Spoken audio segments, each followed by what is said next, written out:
Alabama lost to Oklahoma. They're 8-2. They have Eastern Illinois at home this week, and then it's a must-win at Auburn to close the regular season. Pretty cut and dry. Welcome to Beat Everyone. I'm Ben Flanagan with AL.com, and joining us today, we've got our producer, Matt Scalisi, but we've also got AL.com Alabama beat reporter Nick Kelly. Nick, welcome back. You and Matt Stahl, you guys were busy on Saturday, and you're busy on Sunday. Y'all wrote a lot after the loss in Tuscaloosa, but today at first I want to dive into, or soon I want to dive into your piece that you wrote, extra thoughts and notes from Alabama's frustrating loss to Oklahoma. A lot of really good substance in there. And we'll have more on that game in just a minute. But first, let's talk big picture, because I think that's what everybody thinks as soon as the clock hits zero with an Alabama loss is, what does this mean for Bama moving forward? Are they still in the college football playoff picture? Are they still in the SEC title picture? Is the season over? So Alabama was ranked 4th in the college football playoff projection last week, and they were obviously in the driver's seat to make the SEC title game. They're now 10th in the AP and coaches polls. So not out of the mix just yet. So Nick, they still get a spot in the SEC title game if all of these things happen, and that includes winning the remainder of their schedule, right? It seems like everything is still in front of them. If they finish 10-2, they could still make the conference title game. An appearance there could potentially lock up a playoff spot, whether or not they win or lose that game. So let's parse it out. What must Alabama do to avoid last year's disaster scenario? Beat Auburn. Start with that. Go to Jordan-Hare and win that game. Makes it simple. There is actually a bit of a path if Alabama were to lose to Auburn. It's not automatic Alabama's out. Is it likely? Yeah, Alabama's probably out if they lose to Auburn, but it's also possible that 9-3 could get Alabama in the playoff. It just kind of depends on who else is there. And the good thing for Alabama is it does have some good ranked wins, and it might end up having the most. It depends on how it all kind of shakes out. So Alabama has a strong resume, but it does have blemishes. If it has a unranked loss to Auburn and an unranked loss to Florida State, those are not good things on the resume. So it kind of comes down to, how's Notre Dame doing? How is Oklahoma doing? Oklahoma doesn't have gimmies to end the year. They have games against Missouri and LSU, and maybe the Missouri Tigers can upset Oklahoma in that game. It would be a big help to Alabama.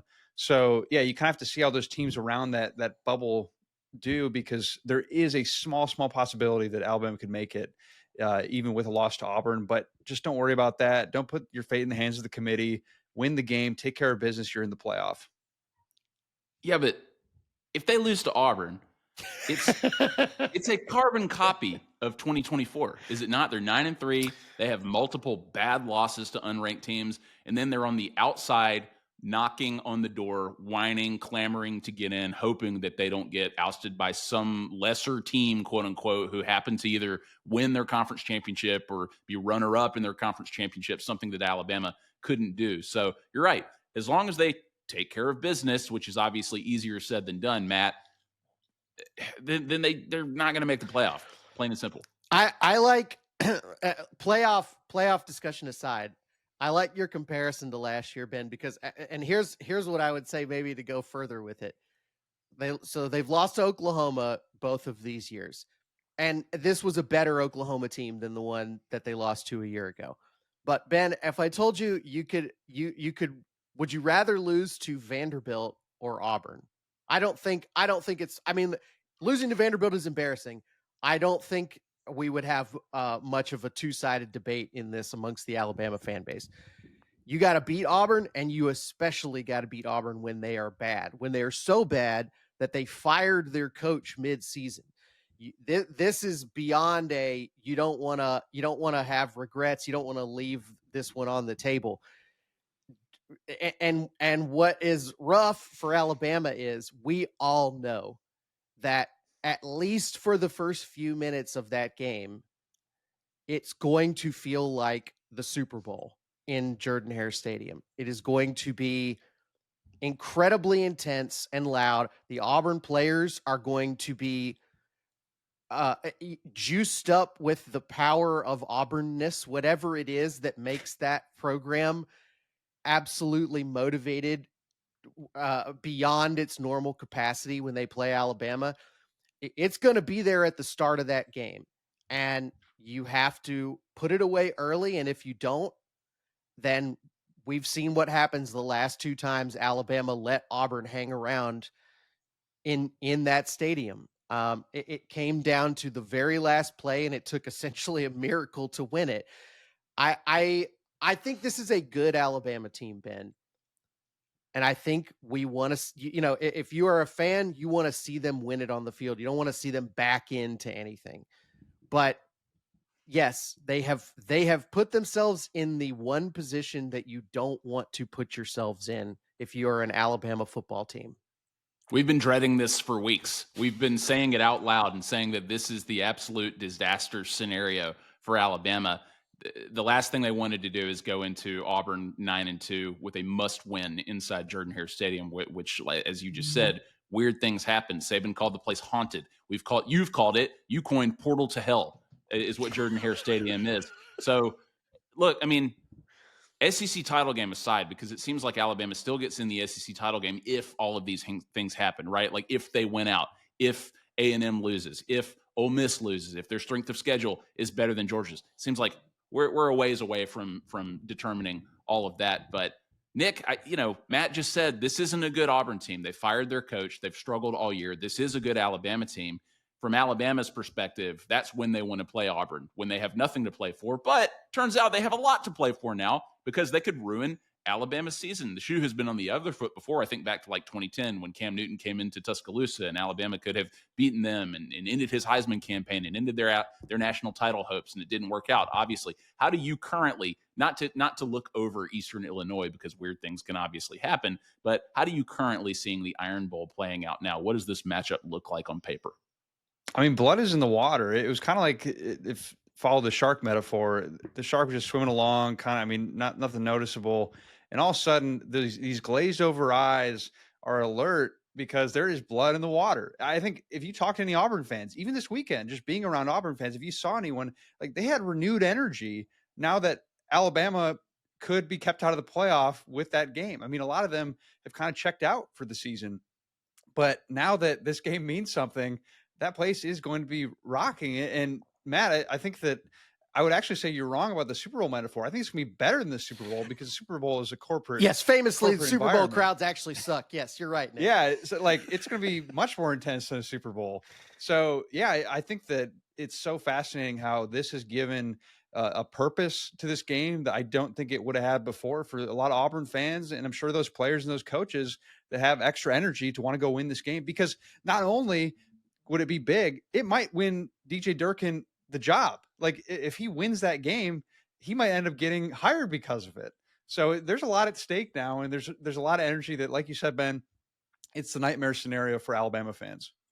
That would be a nightmare scenario for Auburn if DJ Durkin won the job, I think, if they just acted. Well, why would you be hanging out with Auburn fans? You were like, if you hung out with Auburn fans this week, were you hanging out with Auburn fans? Ben, not all of us live in Tuscaloosa, Oh, okay. Actually, I would say where I live, there's probably more Auburn fans than Alabama fans, and I go to church with Auburn fans. You see a lot around. So, yeah. Well, I hope they enjoyed the bye week. I'm sure that they did. So, Matt, Nick framed this piece that I referenced earlier this way, with Ty Simpson's quote recently saying, "You got to win in November, right? And you can't piss it all away. This great season that they've had so far. They lost on Saturday. Do you see Alabama pissing it all away, to use Ty Simpson's terminology? I mean, again, all of this comes with the caveat of you can't, only some of this is within your control. And some of it is, let's call it chaotic external forces that you just have to deal with as they come. And that's what Auburn is in a home Iron Bowl for sure. But I think overall, right, even in this loss to Oklahoma, I would say that Alabama's performing pretty well, certainly better than it did a year ago and more consistently than it did a year ago on both sides of the ball. And I know that's not something the fans are going to want to hear or buy into after a loss, but if you look at the numbers of how Alabama produced in this game against Oklahoma, it was one of their best games of the year offensively in essentially every way outside of turnovers, which are not good, but they alter the game. They alter the outcome of a game at such a massive level that no other type of play can. And so it happened at the worst possible time for Alabama, maybe, but they're moving the ball. They have an offensive identity. They have key playmakers they know they can rely on. And defensively, I would again say that was a very good defensive performance. They got put in a bad position by the turnovers a couple of times. Overall, that is a very strong defensive performance against Oklahoma.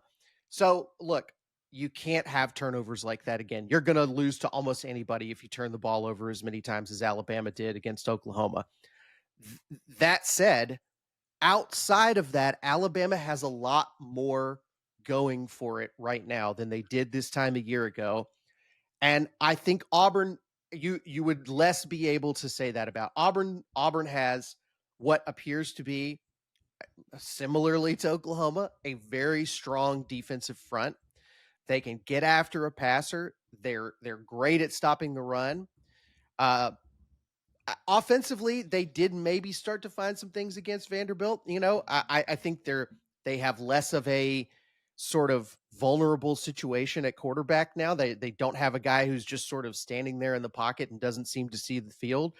But they're still not a consistent team offensively. They've got a great receiving core. They don't have a great offensive line. They don't particularly have a spectacular running back, and they don't really have much experience as a coaching staff right now being in a game like this. So I think, who would you rather be going into this game? Every logical person would say Alabama. And unfortunately, that doesn't apply very much here because, again, the rules of reality stop when you Throw enter it out the Jordan-Hare window. Stadium. But I'm saying in pure football standpoint, I do think Alabama is in a better position right now than it was last November. There's nothing pure about that place, No, Matt. there's You know not. the rules. You know the rules. Like, let's talk about the turnovers for a minute. Nick, this all reminds me of the movie Sinners. Nick, I don't know if you've seen the movie Sinners, but Twice. basically, Alabama is the juke joint, and Auburn are those Irish vampires trying to get in. And Ty Simpson is the lady who screams, "Come in, you SOBs," when he turns it over in his own territory. And now Auburn can come in to the juke joint and wreak havoc, right? Because of what Ty Simpson did with his 40th turnover in a row in terms of how many games he's had critical turnovers. I mean, that was obviously the one you couldn't have in the most critical possible moment. So I'm not going to ask you, does Ty have a turnover problem? It seems like he does have a turnover problem, and one that ultimately could cost Alabama their place in the college football playoff. We'll see. And maybe they make it, and it's not a big deal. But that's obviously something that he's got to clean up, and it's something that he addressed post game. You were there. I'm going to need a minute to process that comparison, Ben. Great movie. They picked poor Simpson clean. That was a real.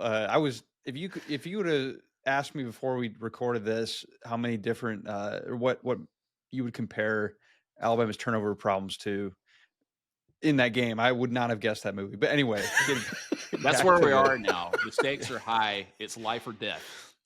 Well, so I want to get more specific, though, because I don't think it's necessarily a turnover problem for Ty. It's a pocket presence problem for Ty. To me, he needs to get rid of the ball earlier. Like there's no ifs, ands, or buts about it. Like, he needs to work on getting rid of the ball and having that clock in his head. And hey, you don't have to be the hero. Like, just get rid of it. Like, live to see another play, live to play another play, get rid of it. I mean, Kalen DeBoer said that post game. I mean, he was pretty pointed about that. Like, just throw it away. Just throw it away. And Ty needs to realize that when you have 5 guys coming, and he talked about, he had seen that pressure look in the Tennessee game, the Oklahoma-Tennessee game. And so he saw it on film, and he even saw it earlier in the game. And yet, so he's got to know in that moment, get rid of the football. You only have like 2 seconds before some guy's coming at you. So to me, it's more of that than it is a Ty turnover problem. He's only got 2 interceptions on the year. I mean, his interception ratio or touchdown to interception ratio is really good. So you got to fix that pocket presence, make sure that he makes smart decisions, and it'll be fine. And I don't think we need to act like turnovers have been this curse over this team all season. Alabama had the fewest turnovers per game coming into that game in the SEC. So this was just a really unfortunate, sloppy game that cost Alabama in the end. And yet Alabama still almost won. If Connor Talty makes that kick and doesn't shank it, even though there was a finger on it, Alabama still wins that game. So to me, it's just how do you make sure that doesn't happen again, rather than how do we fix this season-long problem? It's tied at half if he makes the kick, because you're talking about like a butterfly effect scenario. So we don't know if Alabama wins. Oklahoma gets the ball after that coming into the third quarter, right? So we'll get to Connor Talty in just a few minutes, believe me. But I mean, even on the Ty Simpson interception, and again, it's hard to needle him for this because it was only his second interception of the year, but it's just like, you knew Brent Venables was going to throw weird things at him. He's a great defensive coach, a great defensive mind. You know it was going to be a difficult game. This was a matchup problem for Alabama. But on that interception, everybody's just like, what happened? Like, I know that they wear crimson too. Maybe Ty just thought that like his teammate changed into his away jersey for that play and was like, oh, there he is. I'm going to throw it straight to him and it's going to be a touchdown. But it was actually an Oklahoma player. So it's hard to know, Nick, what happened there. Can you tell us? Yeah, if you watch the tape, and more the wider version of it, I think Isaiah Horton got bumped. Like there was some kind of, and I'm not smart enough with coverage to be able to truly explain this, but I think that there's some kind of like switch that Isaiah Horton got caught in traffic essentially, and I think Ty was trying to throw it to where he was going, and then Horton got stopped, and then it went right to the Oklahoma players. So I think it was the timing just got screwed up. Yeah, the timing got screwed up, and maybe Ty still didn't throw a good ball, but I think that was a big piece of it, that Horton was supposed to be there, because there have been plays this year where it looks like Ty's about to be intercepted, and at the last second, a receiver cuts across and catches it, and I think that's what was kind of supposed to happen there, and Horton didn't get there. Yeah, I mean, he doesn't throw many interceptions, and when he does, it's obviously a huge deal. So again, and Ty Simpson gave them opportunities to win the game. You want the ball in his hands, clearly. If Alabama wants a chance to come from behind, which they've done this year. So no problem with what they were trying to do. But let's talk quickly about Daniel Hill.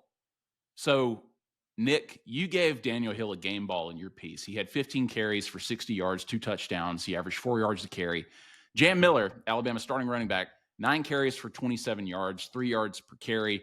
He just can't seem to get it going. And I mean, it seemed like when he even entered the game, when they gave him the ball, I was sitting in the stadium and there was just exasperation from the fans. They're frustrated with him. I'm sure Jam's frustrated too, right? Because I'm sure the coaching staff is frustrated too because of what they saw during fall camp. But you wrote that Hill has breathed some life into the running game. And Matt, I'm interested in your thoughts on this, but Nick first, will we see this moving forward, more of this? Daniel Hill getting more carries. Is Daniel Hill RB1 at Alabama now? I think so, or he should be. I mean, this coaching staff's not dumb. I mean, this coaching staff, I think, has frankly done a good job with what they have, because Jam Miller just hasn't had it. I mean, ever since the Missouri concussion, he just has not looked like the same player. And to be fair to Jam, I mean, he's had a lot of injuries. I mean, he had that collarbone thing in camp, and then he had the concussion against Missouri. So, and I think you've seen him run a little tentative, and I almost don't blame him because of all that stuff. So right now he just doesn't have it. And that's not to throw shade at Jam. It's just that, I mean, he doesn't have that X factor ability right now. Daniel Hill brings something. Now, Daniel Hill has to clean up some things in his game, like his pass pro, for example, but there's an edge that he brings that I think that they need. And he's a big guy. And you heard coming into camp and even come out of the spring that there was a lot of things they liked about Daniel Hill. It just took him a little longer to kind of show that and get there. But I think at this point, he's your best option. Matt, you think so too? I mean, like, do you hold your breath anytime Alabama runs the ball at this point, or does Daniel Hill give you some sort of like reassurance that things might be improving? Well, not being an offensive line expert like Cole Kublik was when we had him on here last week, I cannot give you a precise diagnosis of what's going on there. It does seem like Alabama is not really able to run the ball outside very effectively. It seems like most of their most successful runs have come when they keep the ball inside, and obviously the blocks have to be there still. But yeah, I mean, look, I think Hill runs more like what Alabama fans are used to seeing a running back look like. I think he's got plenty of shiftiness, but he is powerful. He keeps going forward. He falls forward after contact, which is especially what you want in those short yardage situations. That, as good as Ty and this receiver group are, and the plays being called for them, you'd sure like to be able to depend on a run game in a 4th and 1 situation, in a even a 3rd and short situation. You'd love to be able to not have to telegraph that you're going to pass the ball. But the other, Nick mentioned it. I have to assume that the reason he did not start the season at number 1 is a pass protection related issue. And it did come up a couple of times in this game for Daniel Hill. I think it's, Nick used the word pocket presence for Ty earlier. I think it's probably a fairly similar thing for Daniel Hill when it comes to pass protection. He even maybe knows that where his man is coming from, where the blitz that he has to pick up, but he's just not operating quite fast enough. We saw him get kind of bowled over a couple of times and even knocked into Ty. I remember on one of the bigger sacks of the game. So it's just a matter of, I think, getting used to the speed of the game, your brain processing what's happening a little bit faster, and being able to, get your legs underneath you and really, stone a pass rusher in a way that buys your quarterback another second or two to make that play. But we're pretty late. We're pretty late in the season. I think they've got a couple of weeks to try and work on some of these issues. I definitely do think they're going to need Daniel Hill or whoever is in the backfield with Ty to help out against DJ Durkin's defense. And look, he's seen what's happened the last few weeks. He's seen what South Carolina was able to do. He's seen what LSU tried to do, and now Oklahoma was very successful with it. They're going to throw pressure at Ty Simpson because right now that is the best answer to making sure Alabama's offense does not run all over you. You have to try to affect Ty Simpson, and it seems to be a pretty effective strategy. So they're going to do it, and it's up to Ty to find open men down the field and get the ball out quickly, and it's up to that offensive line and the running backs and the tight ends to keep Ty upright for as long as possible. Nick had a stat of the game in that piece that I mentioned earlier. He didn't go with the 3 turnovers, which were obviously backbreaking in the game. Instead, Alabama they actually outgained Oklahoma 406 to 212. And I think what did I also read, that it was like the lowest total yards for a winning team in like 30 years, maybe against a top 10 opponent or something like that. Either way, rough. They gained a lot. Alabama gained a lot of yards against the SEC's best defense, and it didn't matter. But let's switch it to Alabama's defense real quick, right? Because those 3 turnovers canceled out what really should have been a banner day for the defense. They held John Mateer to 138 yards passing. Oklahoma couldn't really run it. Couldn't ask for much more from Alabama's defense. I mean, Oklahoma was just gifted excellent field position by Alabama throughout the game, and they took advantage. The only thing that the defense couldn't do was force a turnover. I mean, Justin Jefferson had a pick 6 in his hands at a critical moment. Couldn't hang on. That's okay. It was still a stop at the moment, but otherwise, Kane Womack's unit, just another solid performance. They've had a string of these, Nick, but it was wasted. Yeah, that's what's so unfortunate. I mean, this was not on the defense at all. Even post game, I felt kind of bad or weird asking the defensive players who brought out about the loss because it wasn't really on them. I mean, it really, yeah, they could have had a turnover or a takeaway, I should say. That's what they like to call them. But you can't really fault them. They were put in some bad spots. They usually made the most of it. They got stops. And yeah, so you kind of feel bad for the defense because it was a really good effort. And I will say this too. One thing that stands out about the growth of this team, if you want to find a silver lining, here's one. A year ago, when Alabama had multiple turnovers in that game against Oklahoma, they folded. I mean, that was an ugly game. What was the final score? 23-3? Was that 24-3 last year? Yeah, 24-3. And Alabama didn't fold in this game. And that's what I think is so wild about that stat about how much that Alabama outgained Oklahoma by is Alabama should have won that game, even with all the turnovers. And yet they didn't. And that's what matters. There's no point in moral victories. I think Stephen Pearl mentioned that after the Auburn loss to Houston. But well done, Nick. Way to get that in there. I forget the exact quote, but Yeah. I think it was moral victories are for losers. So there's no point in hanging your hat on the fact that Alabama almost won. But matter of fact is they should have won that game, and they didn't. And so let's see if they can get those turnovers fixed, because I think that actually that performance was probably their best since the Tennessee game, except for the turnovers. So you're saying it's the opposite of what Nate Oates said last week, where he's like, didn't deserve to win the game, didn't deserve it. So the total opposite of it, right? Where it's like, but Alabama was in a position to win the game against Purdue. They were in a position if LeBaron Philon hits those 2 free throws in the 1-and-1 circumstance, then would they not have deserved to win had they come back and won the game? I mean, that's kind of the same thing here, where it's just like, Alabama was in a position to win it, but they didn't. So Oklahoma obviously deserves it. They won it. They took advantage of Alabama's mistakes. I'm keeping us on the movie reference train here. Deserves got nothing to do with it. There you go, man. One of my favorite quotes. Unforgiven, Clint Eastwood. Yeah. So I want to bring up something real quick here that I would love Nick's take on, particularly because you look at the bigger stat numbers than I do. But for me, and this game is a great example of it, I think special teams all around have been a real weak point for Alabama this season. They certainly haven't been a strength, and they have been in the past. And even if it's not field goal, right? Even if we're just talking about, there's so many other moments in these games that can be an opportunity for a big play, to flip the field, to make something happen. And especially you look at this game, a fumbled punt return, obviously from Ryan Williams at a disastrous moment, but also giving up a big punt return early in this game that set Oklahoma up for their first score.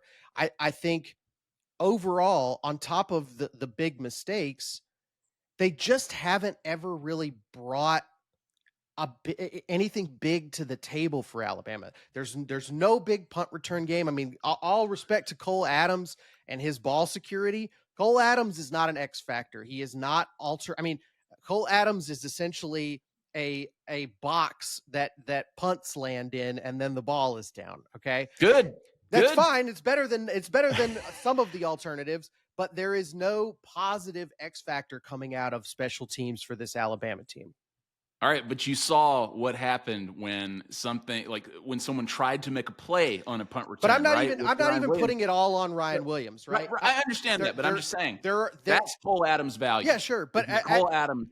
But it goes beyond that. At no point, right? It's a punt coverage.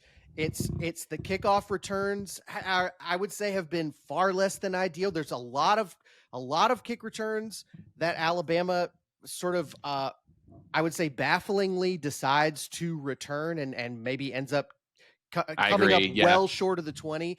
It's been at best a non-factor for Alabama, and at worst often puts them in bad positions. Oklahoma kicking a lot of pop fly kickoffs, right? Kind of daring Alabama to run them out of the front of the end zone or whatever, when they should fair catch it, because they're not going to get beyond the 20-yard line. Just take it at 25, man. I watch these games on either side. If I'm kicking it, if I'm receiving it, I'll take a touchback 100% of the time. Sure. But with Cole Adams, I don't understand that, and we don't need to stay on this too long. I saw a great tweet where somebody said it seemed like Cole Adams has been working all season for Alabama as the punt returner. And maybe they saw something on film. Maybe they weren't happy with the punt return game thus far this season, but I thought it was very odd when they sent Cole Adams and Ryan Williams both back in punt return coverage. And then they switched them up at various points in the game where Cole Adams would be receiving or Ryan Williams would be receiving, and another guy would be the up man. So very strange decision-making there, but special teams, total disaster. And let's stick with special teams since we're on it. Alabama could have tied the game at halftime. We talked about that. Put Connor Talty in position for a 36-yard attempt. High snapped. He missed badly. Second short kick he's missed in 2 games. But the story was obviously his reaction to the snap. The cameras caught him yelling at his teammate. Nick, you wrote this, quote, Connor Talty should be embarrassed by how he responded to his missed field goal. Yelling at your long snapper is not only ill-advised, but also a poor reflection on the Alabama's kicker. Yes, it was a bad snap. Sure, it had to be frustrating, but the answer isn't to admonish the guy snapping you the ball. Imagine if he turned around to Talty and yelled at him. It would have been a bad look, obviously. So, yeah, he missed the kick. Looks like a jerk. And then to boot, DeBoer kind of called him out on it too, post game, right? He said they needed a better snap. Yes, but you still got to make the kick. Not a good look, Nick. No, top to bottom. I mean, that's the thing. I'm not usually about to throw too much shade at a kicker who misses a kick. I mean, obviously it's frustrating and fans get upset about that, but those happen. I mean, not everyone's Will Reichard.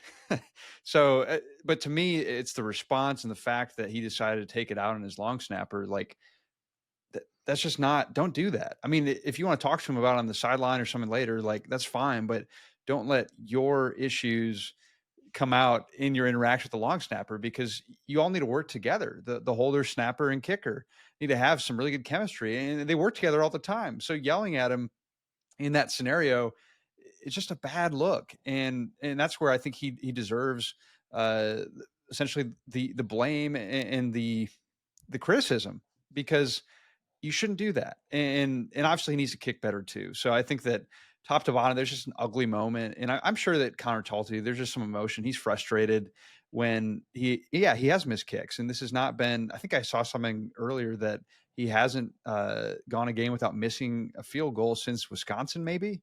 So he's had some misses this year. I mean, he's definitely not playing well from a field goal perspective. So not a great moment. They've got to get that figured out. And at this point, you just kind of have to let field goal kicking as kind of like the weather. Maybe it'll be good, maybe it'll be bad, but it's just part of the game. Matt, what's your level of confidence when Connor Talty trots out onto the field to kick a field I don't goal? think it's I think it's probably about where the coaching staff is, because we saw them late in the half, still trying to eke out, right? Like that. I want to say there was maybe 6 seconds, maybe 8 seconds left, and they ran a play hoping like we can't kick it from here, right? Like we have to give Talty a little bit better than this.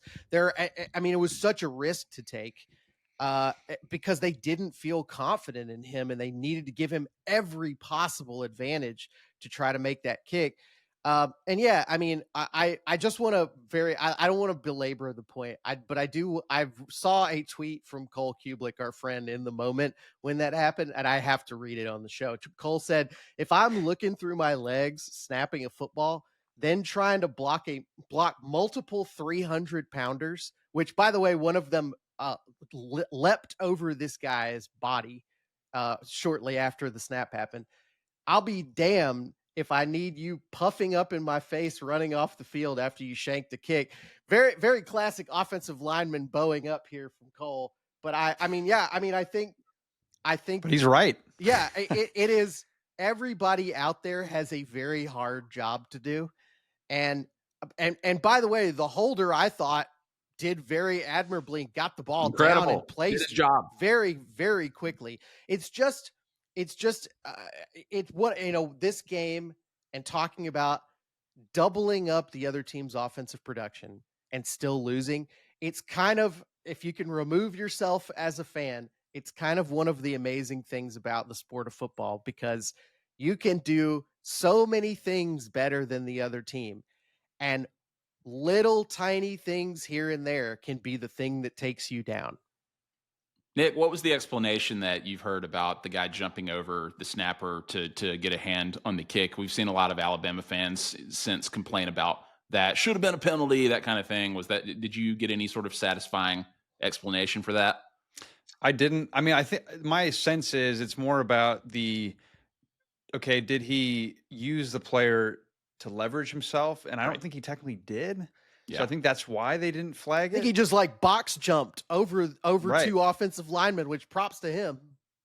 I mean, yeah, good. I don't have those hops. Yeah. Not that that's saying much. I'm probably not the barometer to be using, but I see a lot of fourth down attempts moving forward with Alabama. If it's within reason, I think that they're going to go for it. I like Ryan Grubb's playbook on 4th and 1 better than I like Connor Talty on a long field goal.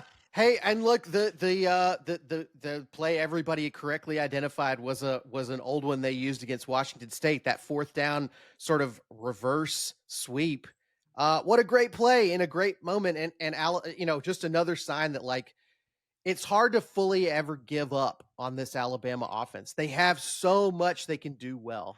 I just remember during the game, I'm watching it inside Bryant-Denny Stadium, and I see Caden Proctor line up in the backfield. And, I've been leading the campaign, give the man the ball, right? Under certain circumstances, it's like you got to have situational awareness, right? And I remember when he lined up in the backfield, I just thought, I don't like it. I don't like this, so good on But Grubb they bought for, it. He totally. was And he was successful crushed bait. too. Like they all went after him. Yeah. Totally worked as a decoy. And Nick, you pointed out that he's been a decoy several times recently.